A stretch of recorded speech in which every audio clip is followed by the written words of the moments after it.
Hello and welcome to Dining with Death. This episode is on our playlist, Dining with the Damned, where we discuss criminals who are sentenced to die. We talk about their lives, we talk about their crimes, we talk about their executions, and we eat what they request as their last meal. I'm Stacy Lee. Let's begin. I chose this case today knowing that I wouldn't be able to finish filming it for you. Because of the way we do production, we have to be a little bit ahead of schedule. We don't know the outcome of this case. So stay tuned because we're going to find out together what happens here. Ernest Lee Johnson is scheduled for execution October 6, 2021. He has had several execution dates, but those dates have been stayed. His appeals process has now completely exhausted itself, and so he is most likely, at this point, gone. Ernest Lee Johnson was born on August 20th, 1960.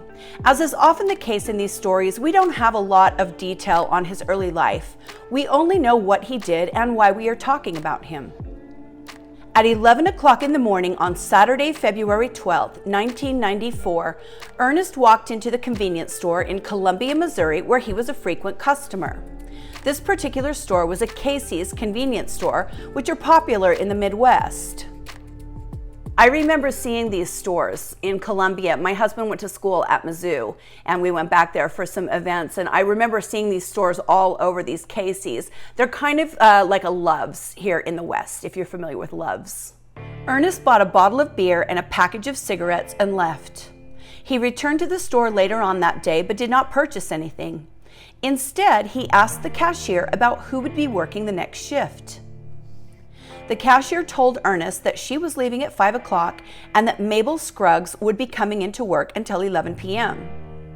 The cashier later saw Ernest peeking back in the store before 5, and she saw him watch her as she deposited the cash register totals from her shift into the store safe. She also watched him as he walked away. Johnson left the store and went to his girlfriend's house where he purchased a $20 rock of from his girlfriend's 18-year-old son, Rodriguez Grant. Johnson was gone for a while and then he returned to buy 2 more rocks. Ernest and Rodriguez then went back into the yard to test fire the .25 caliber pistol that Ernest had traded for crack weeks earlier. Ernest told Rodriguez that he needed to borrow the gun and he left the house wearing layers of clothing and a mask. Well, we don't need to be master detectives to figure out what he was going to do. I wish someone would have stopped him. Ernest went back to Casey's where 3 employees were closing up for the night. Mary Bratcher, Fred Jones Jr., and Mabel Scruggs were finishing up their nightly duties when he arrived. Ernest knocked on the locked door of the convenience store. I'm sure because they knew him, he was allowed in. Ernest then threatened the employees, robbed the convenience store, and beat all 3 employees to death with a hammer. He then hid the bodies in the bathroom and the store cooler. This is one of those cases where it is just absolutely senseless. I don't care how much money you get from a robbery, but you know you're not getting enough from a convenience store to murder 3 people. There is no amount that's okay to murder people for. But do you have to kill 3 people for a few $100s? It's just inexcusable. Ernest then went back to his girlfriend's house where the residents saw he was spattered with blood. He went downstairs and gave Rodriguez the gun back, claiming it didn't work. He then cleaned his tennis shoes, took his clothes off, put the clothes in a trash bag, and told his girlfriend's 16-year-old son to get rid of the bag. Ernest then showed Rodriguez a large amount of money and they sat and counted it. Ernest then hid the money in an air vent of the home. Around 1:12 a.m. the following morning, someone called the sheriff's department saying that all the lights at Casey's were still on and they were never on past midnight. A deputy sheriff went to the convenience store and through the windows saw that the cash register was open and the money vault was out in the middle of the floor.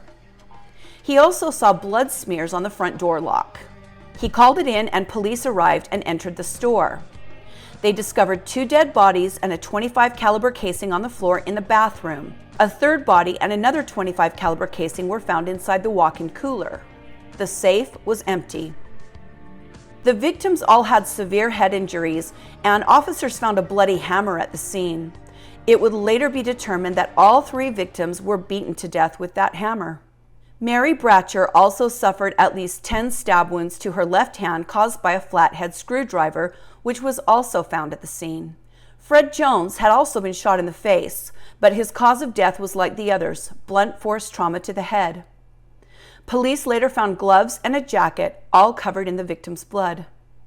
That same day, police began canvassing the area looking for information on the murders and the robbery. Ernest Lee Johnson was coming home from the mall where he had just spent over $200. Officers stopped him and asked him if he knew anything about what had happened. Ernest initially refused to speak with the officers, but then said he would go with them to the station. During his interview, Ernest acted strangely. He would look away and become very somber when police asked about the convenience store. He gave differing accounts of where he had been the night before, and his story changed multiple times. He then told officers that he didn't care if the cops shot him, and he made the statement, "It took more than one man to do that job." Based on his behavior, police obtained a search warrant and went to the home. There, they found a bag containing $443, coin wrappers, partially burned checks, coupons, and a cash register receipt, all from Casey's. They also found a bullet that matched the gun used and the black tennis shoes Ernest wore with blood still on them. Those shoes were the same brand and make of the shoes that left bloody footprints at the scene of the crime. So this is really a pretty cut and dried case. That's a lot of evidence. Ernest Lee Johnson was then arrested. The sons of his girlfriend later identified the clothes he had been wearing, and the blood of the victims was found on them. Ernest went to trial, he was found guilty, and he was convicted of the murders. He was sentenced to death for his crimes. Ernest was first scheduled to die in November of 2015 after his appeals process was completed. However, just before his execution was to take place, the U.S. Supreme Court granted a stay after Johnson's attorneys argued that he has scar tissue due to the removal of a brain tumor in 2008 and that scar tissue causes him seizures. Their argument was that the same scar tissue that causes the seizures might cause undue suffering to Ernest Johnson during his execution, and that undue suffering constituted cruel and unusual punishment.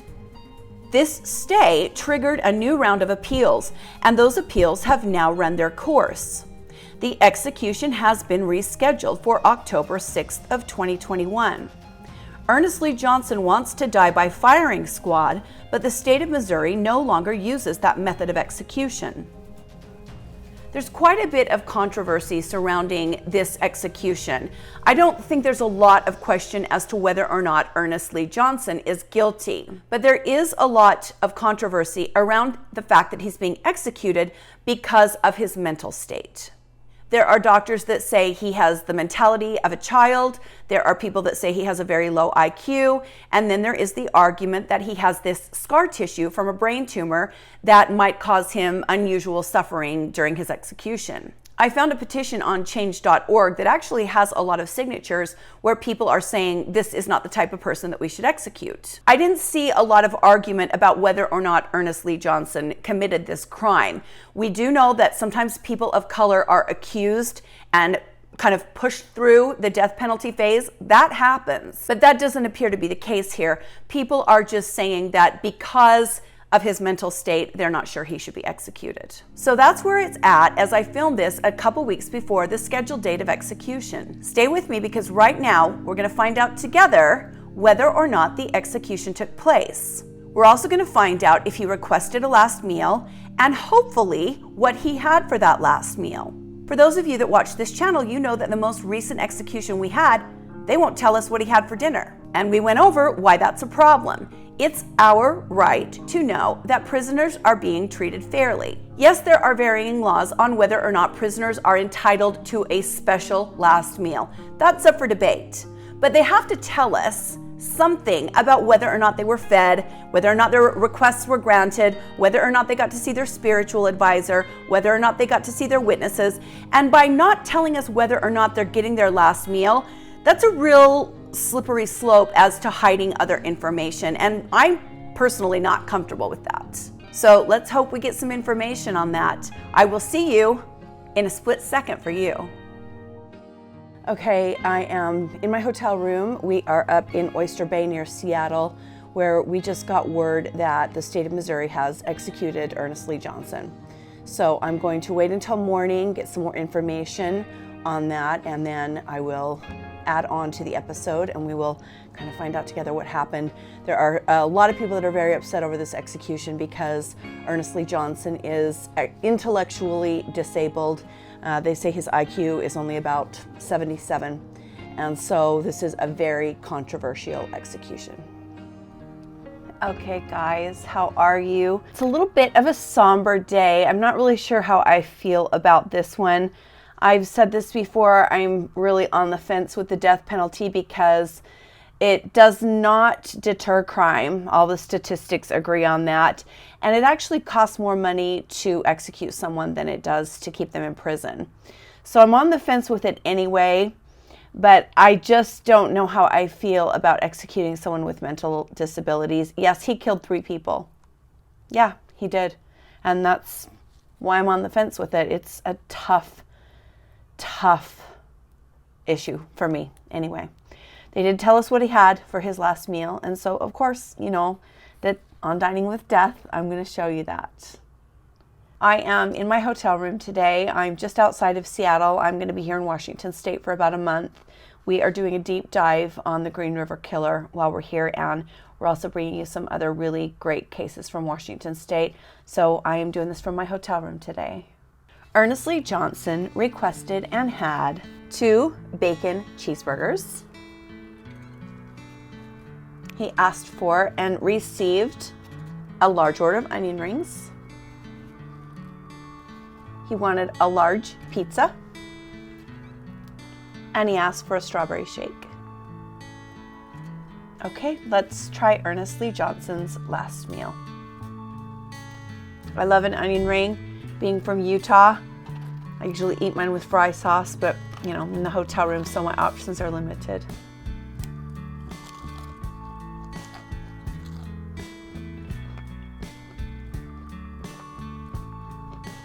Still really good, even without the fry sauce. He asked for 2 bacon cheeseburgers.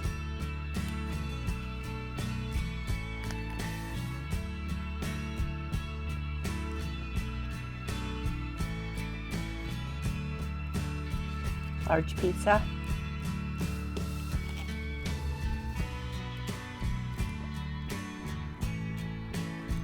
I found out most of the time when they ask for pizzas, unless they specifically want a certain brand and the prison's willing, you know, to work with them on that, they usually just get a frozen grocery store pizza. So that's what I got. And he asked for a strawberry milkshake.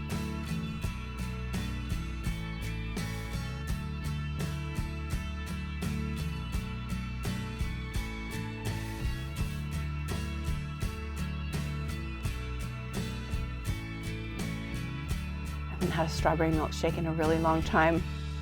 They are very, very good. I have enough vices. I don't need to remember how good a strawberry milkshake is. I posted a little short video yesterday asking you guys to weigh in on your thoughts on executions, especially, I don't know what's happening in the room next to me, especially asking you to give your thoughts on executing people that are mentally disabled. Ernest Lee Johnson's IQ was between 66 and 77, so that's a very low IQ. On top of that, he had a brain tumor some years back and had to have 20% of his brain removed. They say that he was, you know, kind of had the mentality of like a 10-year-old child. Maybe it's the comparison to a child that bothers me so much. When I read that, you know, the mentality of a child, I don't know, that doesn't sit right with me. I'm sure if it were my family member in that gas station that day, him sitting in jail and being fed and taken care of would also not sit right with me. So it's just a never-ending battle in my own head, and this is something that I think about a lot. I say this over and over, but for the people that don't consistently watch the channel, the main reason that I started this channel, well, it was twofold. I love talking about true crime. I love learning about true crime, and I like to go a little deeper with it. I like to have a bigger discussion about kind of the ethical things and the law enforcement issues and some of the bigger issues that surround it. And I am very, very involved in advocacy for certain groups. And so I want to be able to make donations to cold case DNA storage, especially for victims and for storage that is sitting there and can be tested, but there's no money to test it. That was a big part of it.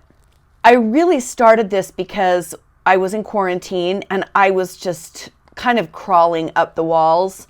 And because I'm a chef and I love food and I love true crime, I started thinking about how there are so many things that make us so different. And the world seemed to be kind of falling down around my ears at the time. I'm sure a lot of you know exactly what that feels like. And I thought I could focus on some of the very few things that we all have in common, no matter how different we are. And two of those things are that we all love to eat, we all love food, and we all die. I know some people find that connection odd or find it morbid, and I understand that, and if that's your opinion, that's fine. But for me, it's something that I like to explore, and that's why I do, the Dining with Death. We talk about food, and we talk about death, and we talk about that connection. Sometimes I have people come on the channel and criticize, oh, well, you're on here on YouTube, talking about how disgusting people are, but here you are talking about them. Yeah, I'm aware of that. I get that. Just because I'm repulsed by something, it doesn't mean I don't find it interesting. And I know a lot of you guys feel the same way.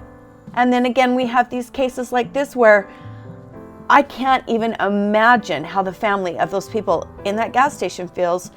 But there's just something that doesn't sit right with me about this execution. Now, I'll be the first to tell you when somebody gets executed that, we've talked about plenty of them here, or if they die in prison or whatever, it's like, goodbye, good riddance, nobody's gonna miss ya. And I'm sure there are plenty of people that feel that way about Ernest Lee Johnson. I don't know, there's just something about, our humanity. Do we lose that when we execute someone? And do we lose that especially when we execute someone who is not mentally sound or is not mentally competent as an adult? So I hope you'll weigh in on this. I hope you'll give me your input and let me know what your thoughts are on this.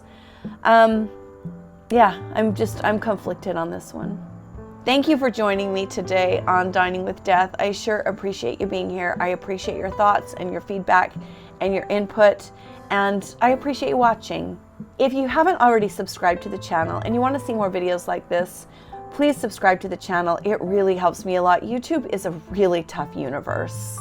I try to do my best to bring you guys the stuff you want to see, and feel free to let me know if I'm not.